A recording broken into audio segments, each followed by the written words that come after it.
So for this map, Fjords, I usually always go left. There are more targets, and if I was spawned on the opposite end of this map, I'd be going to the same area, which if we're approaching from their end, it'd be the right side, but it's on this side where I'm approaching now.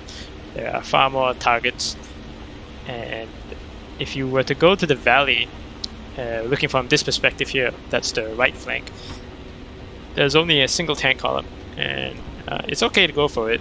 Most of the time, not a lot of people go there, so if you're a new player that's approaching ground attack, you can go there on this map, and more often than not, you'll be left alone for the most part, so you can get some practice in your ground attack on that tank column. But I'm here now. I'm solo, so I've got to do all the work here. So I go straight for target-rich environment and just have at it.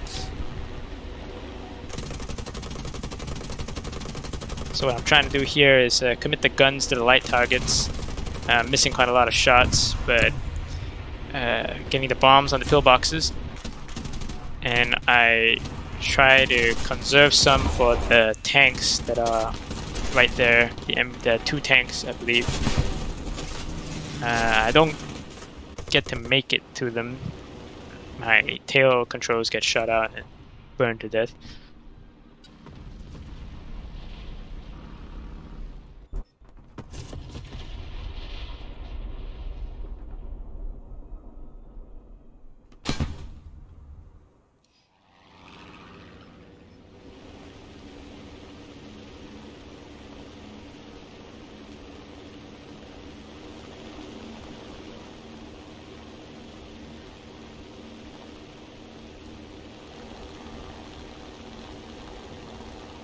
So right there I was deciding how I was going to approach my next run here in the A20, and decide, since there's not a lot of enemy aircraft over on the right side and the AI aircraft just spawned in there, might as well go for them and then approach the left flank to get mop up the ground targets there.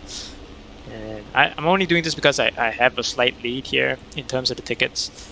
Not a lot of the enemy players are going after the ground targets, so I'll just go for the aircraft first. Take the easier route here. If this game were against organized opposition, or if I had my squad mates with me, then I continue just going over the left flank and let somebody else deal with this.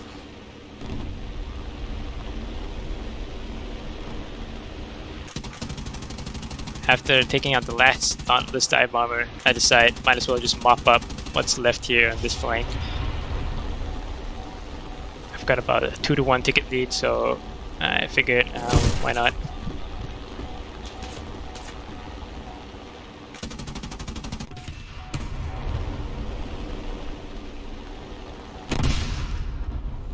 Missed the M4 there.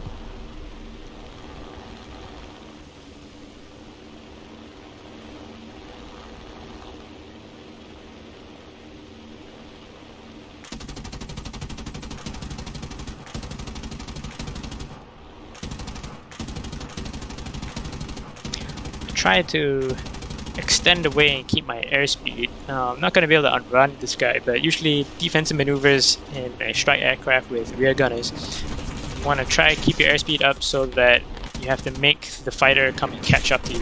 What this does is that it gives more time for the gunner to work with to shoot him down.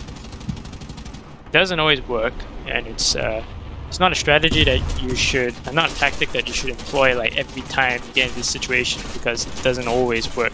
It's just something to do that if you're out of options, you don't have teammates around to shoot them down. It's more like a last effort kind of attempt.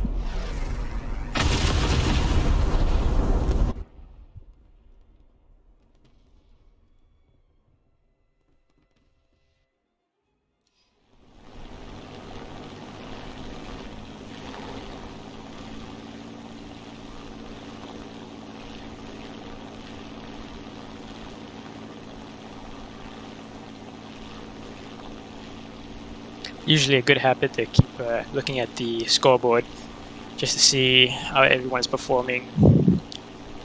usually at the start of the game, when I'm playing with my squadron, that's the first thing we do. Even before we get our first aircraft spawned in, we're looking at the scoreboard and checking if there's anybody we know on the enemy team or on our team, any ground attackers or squadrons that also try to actively win the game, and we adjust our strategy accordingly. And we're in the middle of the game. It's good to check who's doing most of the bombing work and whatnot. See what kind of opposition you're up against, if any.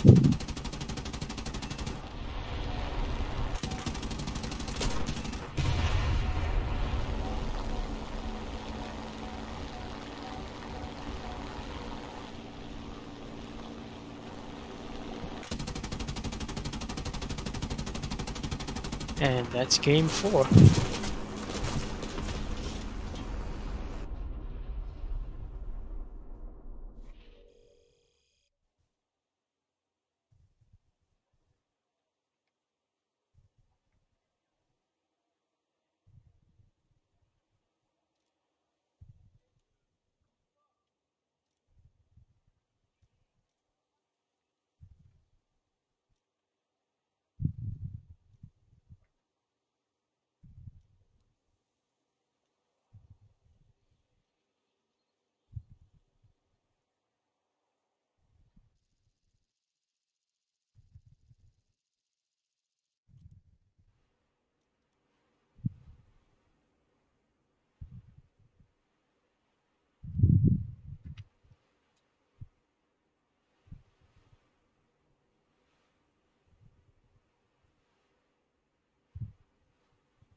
So last match here, get Guam.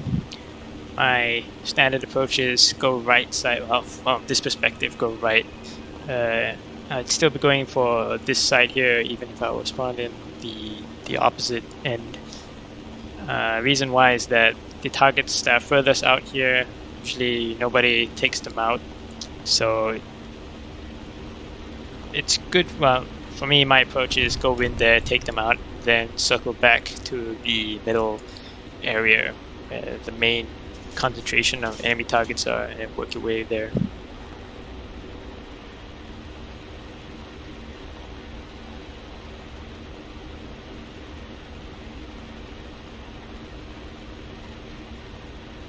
Get a fighter or two coming on this side as well.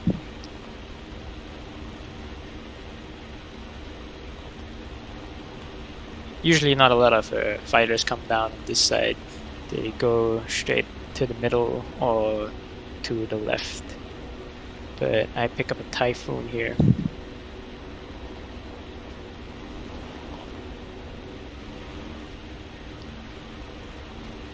So my approach here is always the same. It's try and knock out the tanks, 1 bomb each, and then use 1 bomb to take out the AAA that's scooped up here at the end of the column, and use the remaining bombs to go for the pillboxes.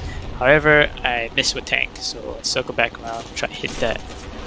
I switch now because I've got 2 bandits on me. I figured we go for quantity instead of quality and try and knock out as many targets.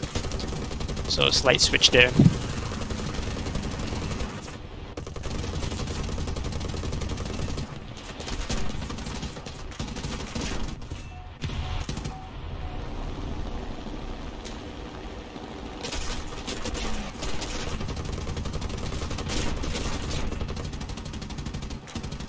Managed to get a hit on with that 109.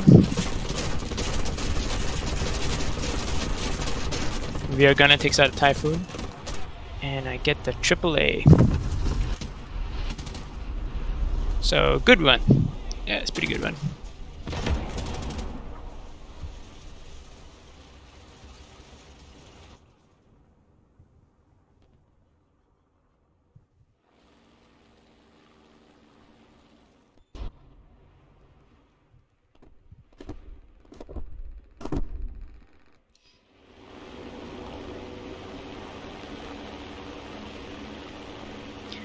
Taking out quite a large chunk of the enemy's ticket there. Look at the bar.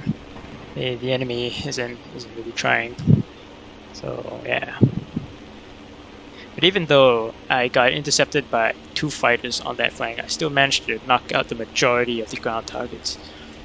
So just goes to prove the point that most of these guys are making excuses. Now I haven't, I'm not like a dedicated base bomber. Every time I go after bases, it's just situational. If I'm already at the far end knocking out ground targets, I've knocked out all the ground targets, and there's the base right next to me, I'll just go for the base because that's the closest target and it's worth tickets.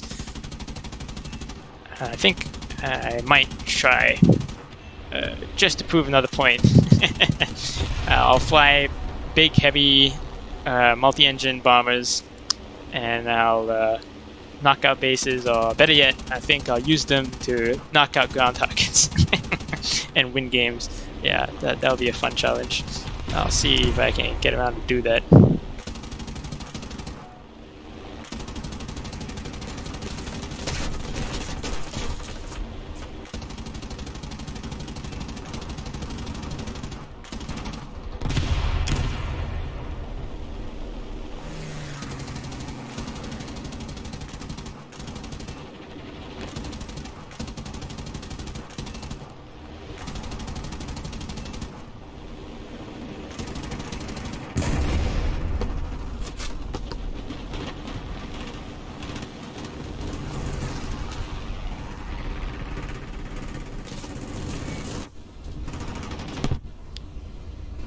Tried switching to the rear gunner there, knock out that B-51, but no joy.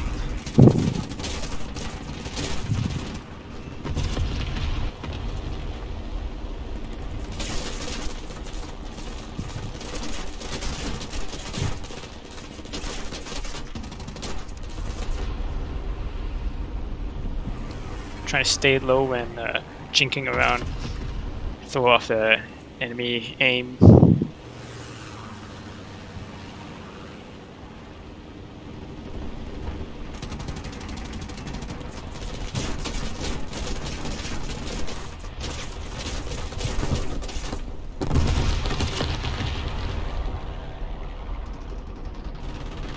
And that's the game. So yeah, 5 matches, 5 wins, solo.